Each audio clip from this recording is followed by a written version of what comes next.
Saya Abraham Samad. Ayo kita dukung Said Didu lawan aguan dan oligarki. Sahabat saya, Said Didu, yang telah berusaha menyuarakan aspirasi masyarakat untuk keadilan dan kebenaran, dipanggil oleh polisi untuk dimintai keterangan karena pengaduan. Sebagai orang yang tahu dan bersahabat lama dengan Said Didu, saya menyatakan I stand with Said Didu. Terus berjuang. Assalamualaikum warahmatullahi wabarakatuh. Saya Denny Indrayana dari Melbourne mengucapkan selamat berjuang, terus melawan, I stand with Said Didu. Assalamualaikum warahmatullahi wabarakatuh. Saya Eb Saifullah Fatah dan saya stand with Said Didu.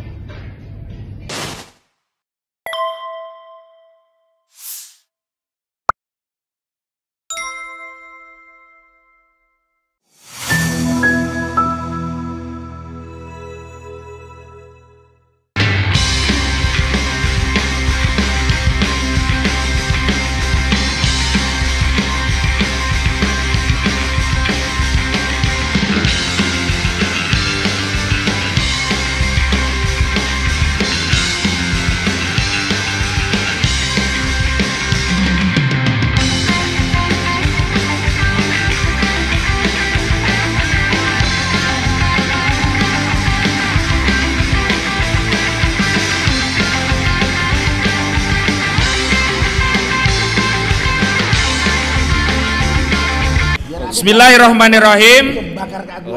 Ya. Bismillahirrahmanirrahim. Pernyataan bersama advokat, tokoh dan ulama nasional tentang lawan kriminalisasi terhadap Said Didu. Bersama rakyat kami ambil alih advokasi melawan aguan sang oligarki properti PIK 2. Sebagaimana dikabarkan media, Muhammad Said Didu akan kembali diperiksa oleh penyidik Polres Kabupaten Tangerang di Tiga Raksa pada hari Selasa tanggal 19 November 2024 sehubungan dengan aktivitasnya menggunakan hak konstitusional untuk berpendapat di muka umum sebagai bentuk advokasi publik atas terjadinya kasus perampasan tanah rakyat berdalih proyek strategis nasional yang terjadi di Pantai Indah Kapuk 2. Berkenaan dengan hal itu, kami advokat, ulama dan tokoh nasional menyampaikan sikap dan pandangan hukum sebagai berikut. Pertama, proyek strategis nasional adalah proyek dan atau program yang dilaksanakan oleh instansi pemerintah dan atau badan usaha yang memiliki sifat strategis untuk peningkatan pertumbuhan dan pemerataan pembangunan dalam rangka meningkatkan kesejahteraan masyarakat dan pengembangan daerah. Pantai Indah Kapuk 2 tidak memenuhi kualifikasi sebagai proyek strategis nasional karena tidak bertujuan untuk meningkatkan pertumbuhan dan pemerataan pembangunan dalam rangka meningkatkan kesejahteraan masyarakat dan pembangunan daerah. Proyek PIK 2 tidak ada hubungannya dengan upaya peningkatan kesejahteraan masyarakat dan pembangunan daerah, melainkan hanya proyek oligarki properti yang bertujuan menciptakan lahan bisnis untuk membangun properti demi tujuan keuntungan atau laba korporasi yang hanya meningkatkan keuntungan bagi para pemegang saham. Kedua, rakyat yang terdampak proyek PIK 2 tidak akan mendapatkan keuntungan karena bukan pemegang saham. Sebaliknya, rakyat terdampak dirugikan karena dipaksa menyerahkan lahannya dengan dalih dibebaskan untuk kepentingan umum. Kerugian yang dialami rakyat meliputi kerugian finansial, kerugian sosial hingga kerugian spiritual. Kerugian spiritual berupa hilangnya syiar dakwah Islam, hilangnya aktivitas ibadah umat Islam, hilangnya syiar maulid, ratiban, pengajian hingga sholat berjamaah karena lokasi terdampak akan digusur dan dijadikan kawasan perumahan elit yang berdampak pada hilangnya masjid, musola, hilangnya perkampungan dan komunitas masyarakat Banten yang coraknya Islami, yang mana nilai kerugiannya tidak bisa dikompensasi dengan nominal uang berapapun jumlahnya atau dengan kompensasi berapapun dan dalam bentuk apapun, apalagi hanya dengan rencana Aguan membangun satu masjid. Ketiga, praktik pembebasan lahan PIK 2 yang menggunakan metode pengadaan lahan untuk kepentingan umum hanya diganti rugi dan dititipkan secara konsinyasi di pengadilan bagi yang menolak, bertentangan dengan Undang-Undang Nomor 2 Tahun 2012 tentang pengadaan tanah untuk kepentingan umum junto Undang-Undang Nomor 6 Tahun 2023 tentang Cipta Kerja. Dalam ketentuan pasal 1 ayat 6 Undang-Undang Nomor 2 Tahun 2012 tentang pengadaan tanah untuk kepentingan umum, ditegaskan bahwa kepentingan umum adalah kepentingan bangsa, negara, dan masyarakat yang harus diwujudkan oleh pemerintah dan digunakan sebesar-besarnya untuk kemakmuran rakyat. Sementara itu, proyek PIK 2 bukanlah proyek untuk kepentingan umum, karena bukan untuk kepentingan bangsa, negara, dan masyarakat yang harus diwujudkan oleh pemerintah dan digunakan sebesar-besarnya untuk kemakmuran rakyat, melainkan hanya untuk kepentingan korporasi properti, untuk tujuan sebesar-besarnya kemakmuran dan kekayaan oligarki properti Aguan dan konco-konconya. Alhasil, proyek PIK 2 tidak boleh dilabeli PSN. Lalu cara membebaskan lahannya menggunakan ketentuan Undang-Undang Nomor 2 Tahun 2012 tentang pengadaan tanah untuk kepentingan umum, yang langsung mengambil tanah rakyat tanpa negosiasi dengan dalih untuk kepentingan umum. PIK 2 murni proyek swasta, tidak ada kaitannya dengan kepentingan negara, sehingga status PSN yang diberikan negara harus dicabut karena bertentangan dengan undang-undang.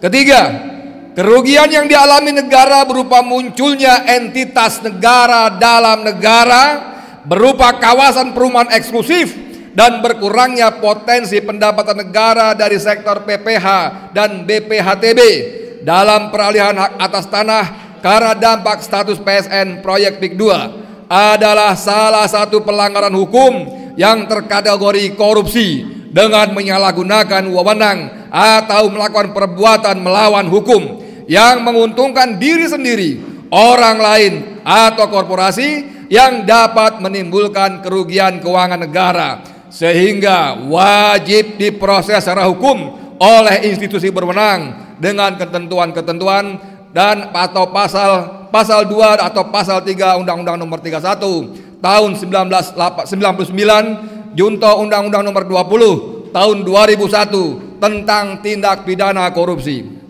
Keempat, Saudara Muhammad Said Didu dalam kasus ini hanyalah seorang warga negara yang sedang menjalankan aktivitas menyampaikan pendapat di muka umum yang merupakan hak konstitusional yang dijamin oleh pasal 28 Undang-Undang Dasar 1945.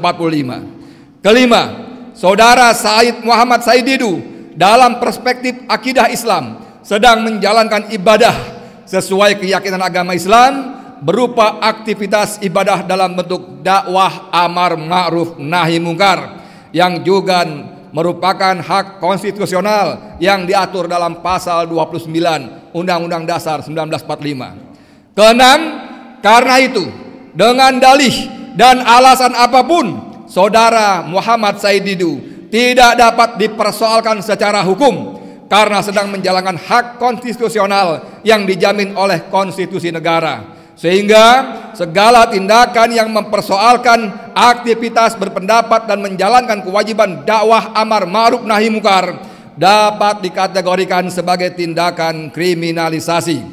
Ketujuh, kami menolak upaya kriminalisasi terhadap Saudara Muhammad Said Didu.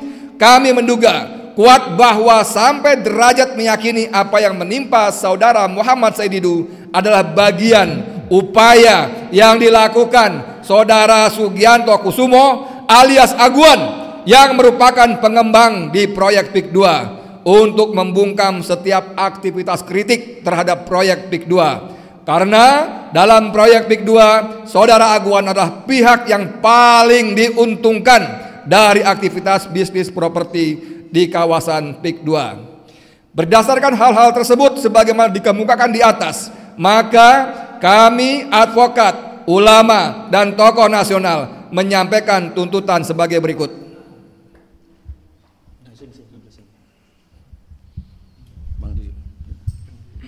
Pak Narko, nah tuntutan Pak Narko.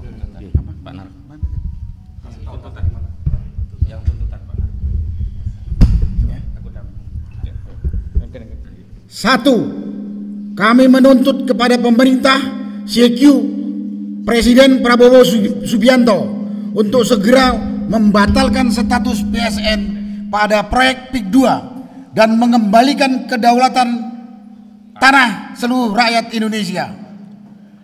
Dua, kami menuntut kepada KPK dan Kejaksaan Agung untuk melakukan penyelidikan dan penyidikan pada proyek PIK 2 atas adanya dugaan korupsi dengan menyalahgunakan wewenang atau melakukan perbuatan melawan hukum yang menguntungkan diri sendiri, orang lain atau korporasi yang dapat menimbulkan kerugian keuangan negara sebagaimana dimaksud dalam pasal 2 dan atau pasal 3 Undang-Undang Nomor 31 Tahun 1999 junto Undang-Undang Nomor 20 Tahun 2001 tentang tindak pidana korupsi Tipikor. 3. Kami menuntut agar Kepala Kepolisian Negara Republik Indonesia CQ Polres Kabupaten Tangerang untuk segera mengakhiri kriminalisasi terhadap saudara Muhammad Said Didu. Takbir! Allahu Akbar! 4. Kami bersama segenap elemen rakyat menyatakan mengambil alih dan terlibat langsung dalam advokasi perampasan tanah rakyat di proyek PIK 2 sekaligus menyeru kepada segenap rakyat untuk melawan entitas negara dalam negara yang sedang mengangkangi negeri ini. Demikian pernyataan ini dan tuntutan disampaikan. Jakarta 17 Desember 2024. November 17 November.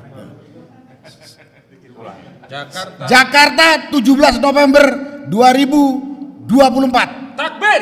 Allahu Akbar. Takbir! Allahu Akbar. Takbir! Allahu Akbar. Merdeka! Merdeka. Oke, Pak Joko, terima kasih. Silakan. Yang salah tadi Nanti dihapus. diedit-edit kan gampang itu. Oh iya. Udah selesai, kita bisa podcast lanjut. Pak Narko, Bang Marwan. Siap. Ini podcast terpisah sama Pak Said kita. Boleh. Waktunya masih luas. Oh ya gitu. Aku sholat dulu ya, belum sholat. Oke, silakan.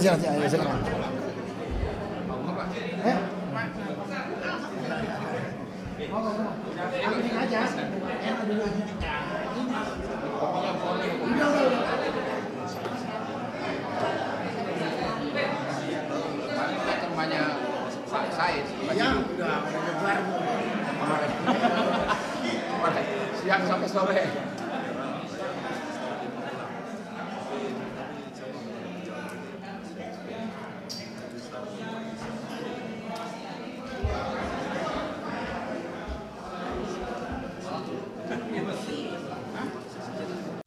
Sahabat saya Said Didu yang telah berusaha menyuarakan aspirasi masyarakat untuk keadilan dan kebenaran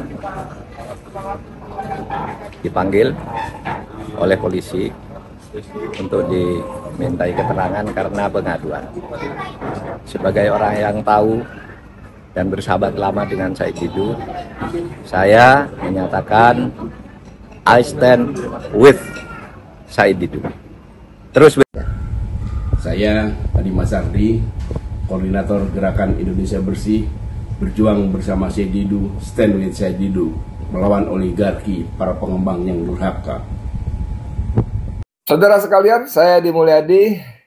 Selasa tanggal 19 November 2024, Muhammad Said Didu akan menjalani pemeriksaan polisi di Polresta Tangerang, Kabupaten Tiga Raksa. Dan dia dipanggil untuk kedua kalinya karena sikap istiqomahnya dalam membela rakyat Banten dari penggusuran dan perampasan tanah secara paksa oleh pengembang Pantai Indah Kapuk 2, PIK 2. Said Didu secara konsisten terus menyuarakan keadilan. Kita kawal, kita bersamai dia, jangan biarkan dia berjuang sendirian. Jangan biarkan orang baik berjuang sendirian, jangan biarkan dia menjadi korban keserakahan oligarki. Bantu. Said Didu. Bela Said Didu. Saya Edi Mulyadi bersama Said Didu. Nasrun minallah wa fatun qarib wa basyiril mu'minin. Assalamualaikum warahmatullahi wabarakatuh. Saya Abraham Samad. Ayo kita dukung Said Didu, lawan aguan dan oligarki. Assalamualaikum warahmatullahi wabarakatuh.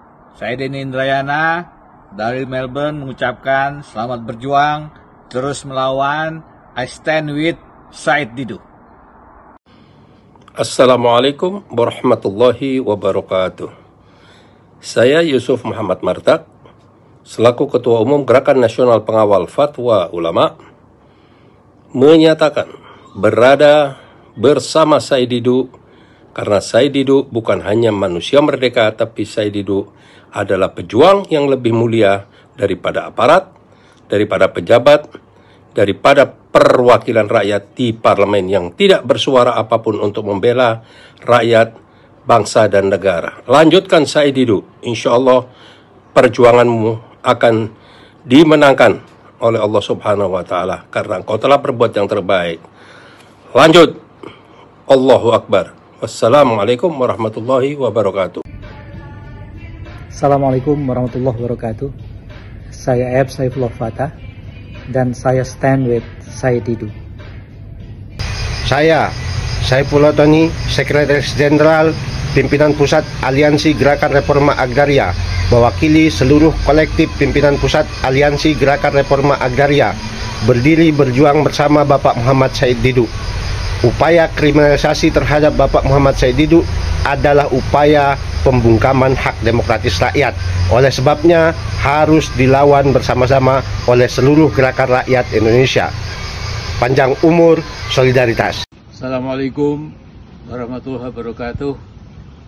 I stand and stay with Said Didu. Allahu Akbar, merdeka. Yang dilakukan oleh Said Didu adalah upaya warga negara untuk membela hak-hak rakyat yang lain, dan saya kira itu dijamin oleh Konstitusi Undang-Undang 45 seperti pada pasal 28 ayat 3. Dan saya bersama orang-orang yang punya kepedulian buat membela rakyat.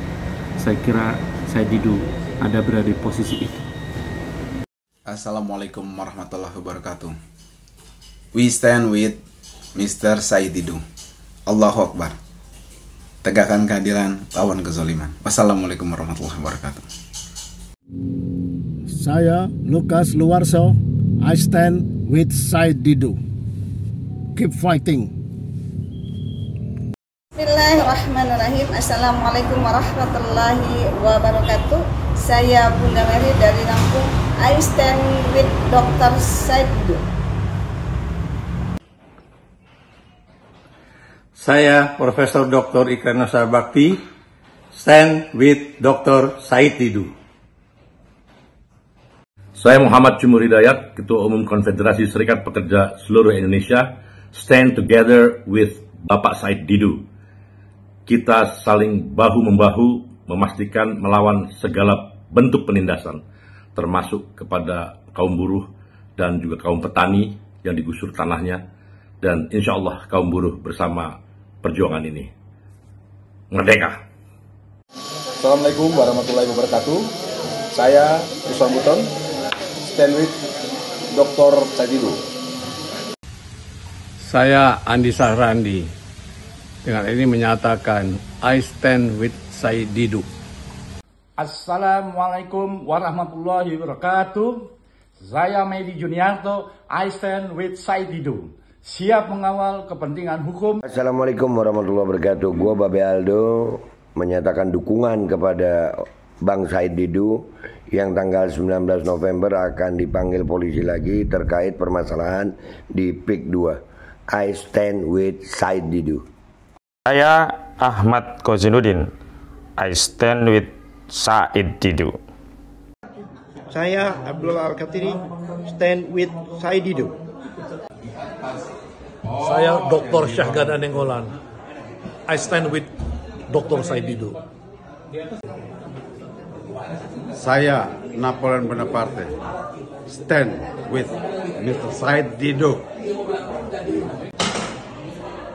Assalamualaikum warahmatullahi wabarakatuh. Saya Habib Mohsen Ahmad Alatas, stand with Said Didu. Pemanggilan maupun pelaporan Bung Said Didu oleh pihak kepolisian seharusnya menjadi perhatian khusus dari pemerintah Prabowo. Bagaimanapun juga apa yang dilakukan Said Didu merupakan haknya sebagai warga negara yang melihat bagaimana perilaku oligark ya berpotensi menjadi pelanggaran terhadap konstitusi, pelanggaran terhadap hak asasi manusia yang menindas masyarakat yang akan tergusur di dalam proyek-proyek swasta yang dijadikan PSN. Seharusnya ini diperhatikan oleh semua jajaran di bawah pemerintahan Presiden Prabowo, karena bagaimanapun juga Pak Prabowo sudah menyatakan dalam pidatonya akan bersedia atau rela mati ya demi membela rakyat kecil, demi menegakkan keadilan. Karena itu ini harusnya segera menjadi langkah konkret yang nyata. Demikian, semoga Bung Said Didu lebih kuat di dalam menghadapi persoalan ini, dan semoga masyarakat lainnya terutama aktivis dapat mendukung dan membela Said Didu dalam menghadapi upaya kriminalisasi atas dirinya. Terima kasih.